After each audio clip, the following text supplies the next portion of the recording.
That gets us thinking about this year's rookie class, where Johnny pointed out, we were talking before the show, it's truly wide open. The top picks in the draft, typically we're talking about those players, whether it was Austin Matthews his year or Connor McDavid. These are all names we know. We've seen these guys play. These are the top 10 prospects, according to NHL Network. We got to talk with Trevor and had him in tears. He was laughing so hard at the swag he demonstrated in the arrival interview before the gold medal game of the World Juniors. I turn to you, Johnny, because you have your own top 5. That top 10 is solid. Yes. But you've got your top 5, and it starts with a young man who played on the gold medal winning team alongside Zegras and then played in the Cup final, Cole Caulfield.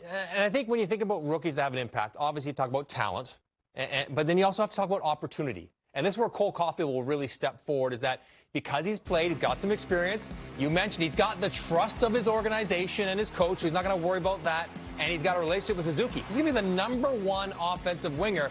And I think the success he had last year will just spur him on, because he's a guy who carries himself with a lot of confidence, but now knows, and doesn't just believe, but knows he can score at the NHL level, at the highest level. So, I mean, 70 games last year, he scored 43. When you add them all up from all the different spots. That's awesome. He can score goals, and I think, you know, that's what it's going to take to be an impact rookie. I think Cole Caulfield is going to have a monster year in Montreal. They're resituating some things in the power play. No Shea Weber. He's probably going to be the featured shooting guy. A lot of things look like they make sense for him to score a lot of goals. Now, Johnny's not the only one that sees it that way. If you go on the World Wide Web and go to www.twitter.com and follow Trevor Zegras, you'll see that his teammate that also won gold thinks he's going for 40. Hot take. Wow. This is what I love about hockey players. They're predicting success for one another.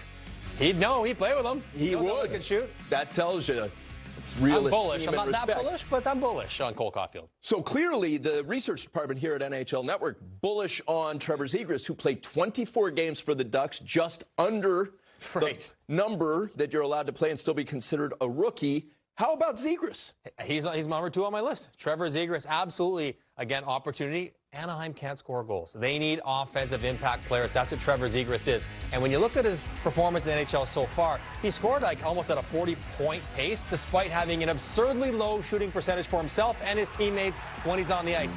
That will rectify. When it does go back to something more normal, even with the same caliber of play and chance creation, he'll get way more points, let alone him improving, which he will as he gets bigger, older, more mature, stronger. And this year will be his breakout year. We've seen him be big time in big moments. Think about his performance at the World Junior Tournament where he lit it up. I expect him to be one of the leading point-getting rookies this year. So, Johnny, the year that William Karlsson had 43 goals, Johnny pointed out his shooting percentage was extraordinarily high. He said he will not shoot that percentage next year. Because I said, you know, can he even be in that neighborhood goal-wise? So you pointing out just how low Zegras' shooting percentage, I'm fascinated when Johnny talks about the underlying numbers. From Zegras, we shift our focus to a German that is so talented. So this is going to be hard for Mo Seider to win the Rookie of the Year, because he's a defenseman. Doesn't happen often. Cale Makar, Aaron Ekblad, but he plays for Detroit, and he's going to have a hard time producing a ton of points. But you want to talk about impact. He's going to be about as impactful a rookie as there is, because he's going to play a ton, Tone. He's going to play massive minutes, all situations. He's played against pros in Germany for a while, so he's used to playing against men. He's going to be more than just fine. I've seen him at the Worlds. I've seen him internationally. He's going to fit in very nicely and be an impact player on Detroit. And if all goes well, he'll be in that kind of conversation for the all-rookie team and maybe Rookie of the Year if it goes accordingly. I'm not sure he's got enough points because teams will be defending Detroit hard. They don't score that much. So he's on my list. Then, as I hate to do it, Tone, you know I don't like giving goalies too much love, but there's a couple of goalies you got to think about when you're talking about impact rookies. And Spencer Knight, who we've been talking about for a long time, he might not even have to get the starting job the whole year, but if he has a 1B split with Bobrovsky, which is not out of the question, he gets the starting job on a really good Florida team, and he puts up 25, 30 wins, then all of a sudden he has to be in that conversation. And what in his history would not tell us that he won't be really good? Seriously. Everywhere he's gone, he's been really... Including there. Really, really good. So I know Bob's the incumbent, but Bob's leash is short there. And if Spencer Knight takes that role, then watch for him to have a massive year because Florida's a good team. He's a good goalie. He could be make a kind of dark horse candidate if it all falls into place.